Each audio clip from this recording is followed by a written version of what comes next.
Today on How It's Made. Plasma gems. Special effects snow.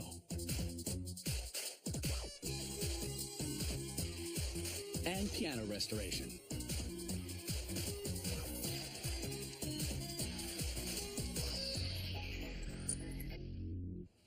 These gemstones aren't mined. They're made from garbage. Using plasma technology, organic waste can be turned into energy, and inorganic waste can be made into a hard black glass. Artisans then turn the glass into beautiful jewelry. Black jewels glitter like genuine gemstones and are as hard as quartz. But they aren't precious or even semi-precious. They're pure garbage. They're called plasma gems because of the plasma technology that creates them from waste. This patented system converts almost any type of waste into clean energy without creating any harmful byproducts.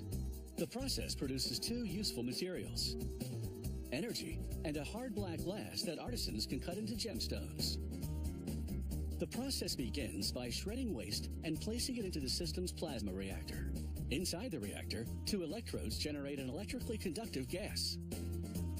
These plasma arcs create temperatures exceeding 2,900 degrees, converting the carbon-based matter into a gas that can be used to produce electric power. At the same time, the plasma arcs melt the non-carbon-based matter, such as glass, metal, and ceramics. The gas fuels engines that produce electric power. Once melted, the waste separates into two layers. Metal oxides float to the top, and metals sink to the bottom. The company casts the metals into ingots, which go to a recycling facility. The metal oxides, seen here, solidify into glass rocks as hard as granite. The company sells these glass rocks to artisans who use it to make gemstones for jewelry. First, the artisan grinds a chunk of the rock down to a smaller starting shape with a flat side.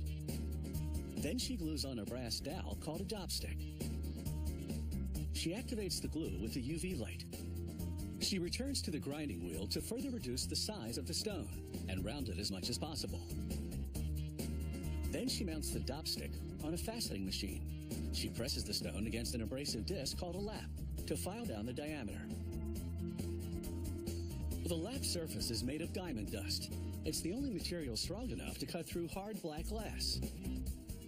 The artisan measures the stone numerous times as she works, ensuring the diameter is consistent all around. Once the diameter is perfect, she adjusts the dopstick diagonally and begins cutting symmetrical facets that will reflect light. You cannot set this machine to cut and polish at an exact angle, so the artisan has to work by feel, sensing how hard she must press the stone against the disc. She checks her work with a magnification loupe to make sure all the facets meet at a precise point. Once she finishes faceting the bottom of the stone, she glues a dopstick to the top of the stone.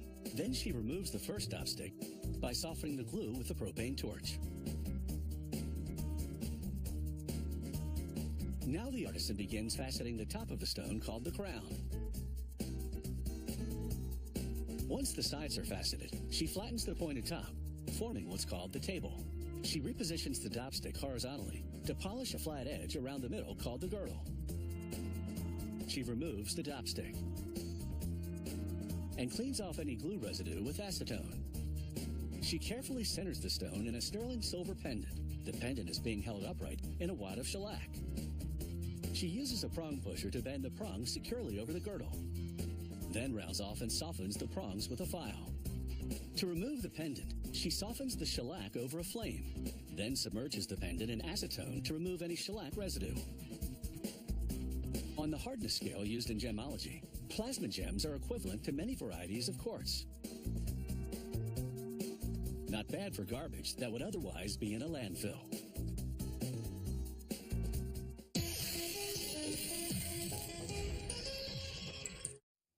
Mother Nature does not deliver on cue. So when a film or television script calls for flurries, they use a snow machine to generate fake snowflakes. The flakes are actually tiny soap bubbles that look surprisingly realistic on camera. It's a sweltering day outside, but inside on the film set, it's winter. These soapy flakes look like real snow. They hang around just long enough to show up on screen before they evaporate. To create these snowflakes, workers start with the same chemicals that are used in soap and shampoo. A chemist combines the chemicals in a big mixing vat and adds purified water. This produces a snowmaking concentrate. A machine pumps the concentrate into jugs. Each jug contains enough base material to make it snow for up to 16 hours.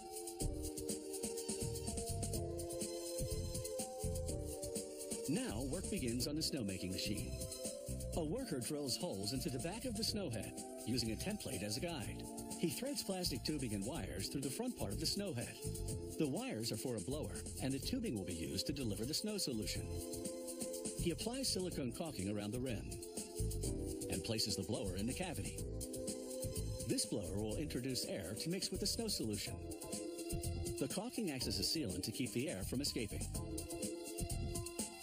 Next, he routes the wiring and tubing through the back part of the snowhead. Then he joins the two components. He secures the two components with 8 long bolts. He encases the wiring and tubing in a polymer jacket that shrinks when heat is applied.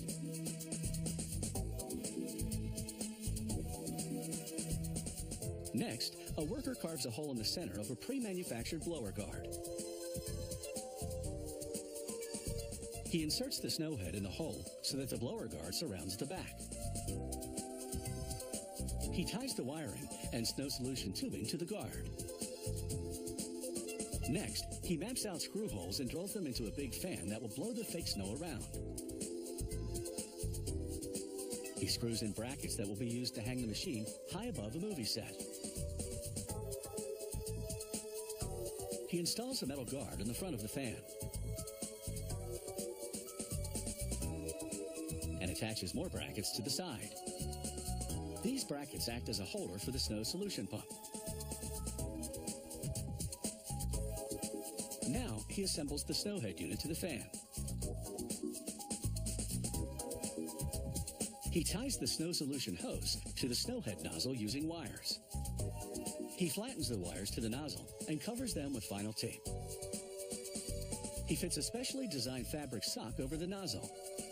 Liquid snow will be forced through the pores of the sock to form fake snowflakes. He connects the snow solution tubing to the pump and pulls the wiring through the top of the fan. Next, a metal box that contains the controller for the electronics must be installed. He runs the snow solution tubing through it and makes all the necessary wiring connections. The controller box is lowered onto the fan assembly and screwed in place.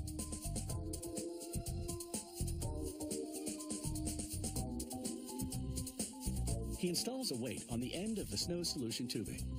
The weight will keep the tubing submerged in the snow solution container. This snow machine is now fully assembled. It's over to the test station. Here, a technician runs it for hours. He checks that it generates a sufficient number of snowflakes and that the flakes are the right size and shape. With his approval, these machines are ready to whip up a snowstorm when the director says action.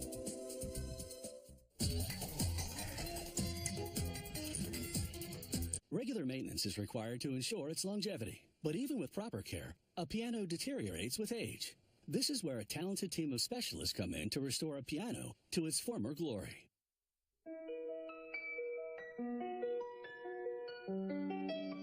A piano that's untunable, has sticking keys, or malfunctioning pedals is a pianist's worst nightmare.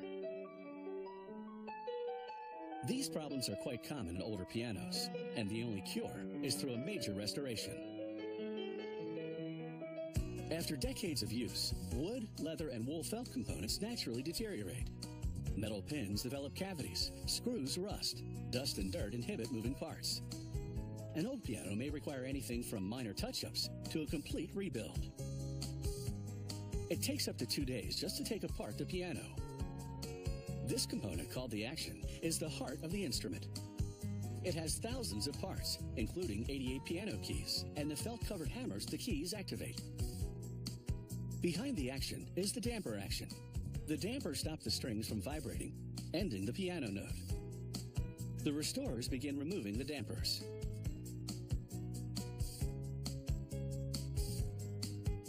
Every component must be laid out in an organized fashion. This is so they know how to reassemble the instrument. They separate the keyboard frame from the action. The self-contained part that remains is called the action stack.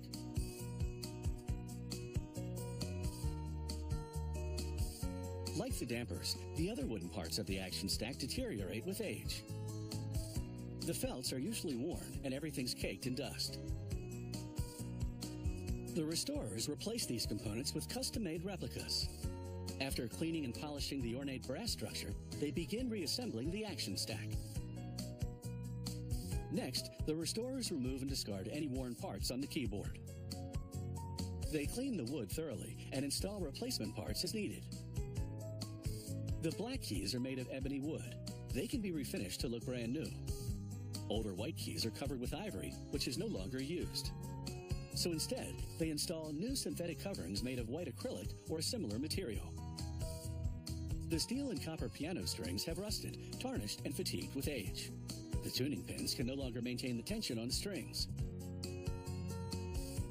This can change the sound of the instrument, so both the strings and tuning pins must be replaced. The piano will also receive a new pin block. The pin block is a laminated piece of wood that holds the pins in place. To access the pin block, they have to remove a heavy cast iron plate. The plate holds the strings at a tremendous amount of tension. Once they've removed the plate, they can take out the pin block. They restore the ornate cast iron plate by stripping off the old paint finish with chemicals. Then they prime, repaint, and apply a protective coat of clear polyester. Back in the reconstruction area, a restorer removes the piano's wooden soundboard and its support structure. They use these original parts as a template for the new ones. If the action is the heart of the piano, then the soundboard is its soul. When the strings vibrate against the soundboard, it resonates with sound. On every soundboard, the strings pass over a wooden bridge staggered by pins. The height and positioning of the bridge and pins are critical for producing fine tone. After removing the pins, the restorers use the old bridge to make a template for a new one. Now they install all of the replacement parts: soundboard, bridge pins, pin block, and tuning pins. They install the newly refurbished cast iron plate and are ready to perform some cosmetic restoration.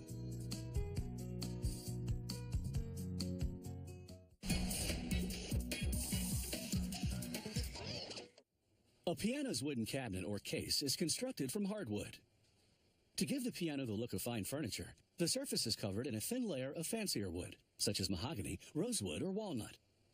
This veneer usually requires restoration in older pianos. Over time, paint peels and varnish darkens. There's often fading from exposure to direct sunlight, or cracking due to dry indoor air. To restore the veneer, they begin by using a chemical stripper to remove the old finish. Once they've stripped the piano case parts down to the bare veneer, they sand away any imperfections. Then they apply aniline dye. It's a type of stain that penetrates deep into the veneer and enhances the grain of the wood. Several coats of clear lacquer are applied over the aniline dye. This piano was originally black, so they sand, stain, then paint the wood black. They apply several coats of paint, letting each one dry overnight before sanding the surface and applying the next coat. After the final coat, they let the paint cure for 2 weeks. Then do a fine sanding.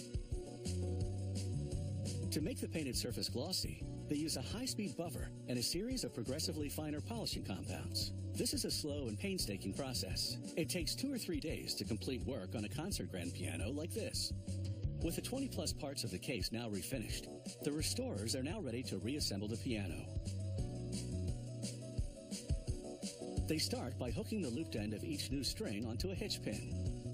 Then they run the string over the bridge to the opposite end of the cast iron plate, winding it around the tuning pin. Restorers must wear gloves while restringing. Natural oils and perspiration on the hands can tarnish the wires.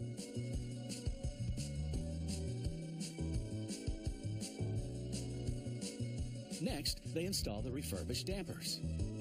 The original wood has been sanded and refinished. They also have new felts and new wires. The dampers go into a brand new damper action. The restorers make minute adjustments and alignments. a meticulous process that can take a few days to complete.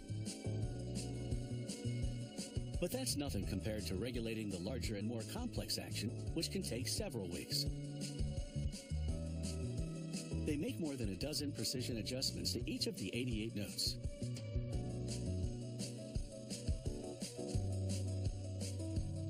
After they reinstall the action, they bookend the keyboard with wooden cheek blocks. These are the originals, stripped, sanded, and stained. The cheek blocks help align the keyboard so that the hammers strike in the right place. The restorer checks the action one last time to ensure it's performing perfectly. Then he's ready to tune the piano. He weaves a strip of wool cloth through the strings to mute all but the one string they're tuning.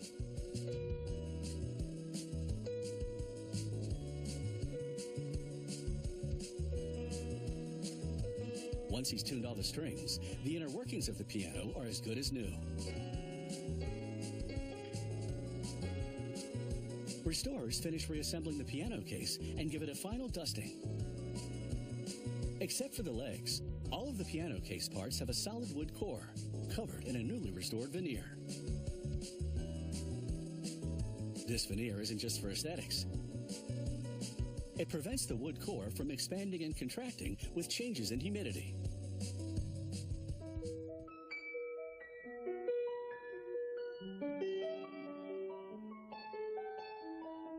Restoring an old piano is part technical challenge, part labor of love. After many weeks of hard work, this instrument looks and sounds just as it did in its heyday.